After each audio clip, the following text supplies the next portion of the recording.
Back to our channel. So today in this video we are going to discuss about how to automate file renaming using PowerToys. So without wasting much of our time, let's get straight into the video. So if you want to simply automate file renaming using PowerToy, you can simply go to PowerToy.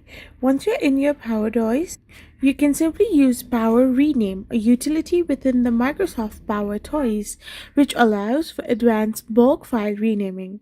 While it does not offer a fully automated version, how you can still schedule renaming based on triggers. It can significantly automate the process of applying complex renaming rules to multiple files at once. So you can simply install and enable Power Rename, select the file for renaming, and launch your Power Rename. Now you can configure renaming rules and apply renaming as well. So this way you can simply do it. I hope you found this video helpful. So don't forget to hit that subscribe button and do give us a thumbs up.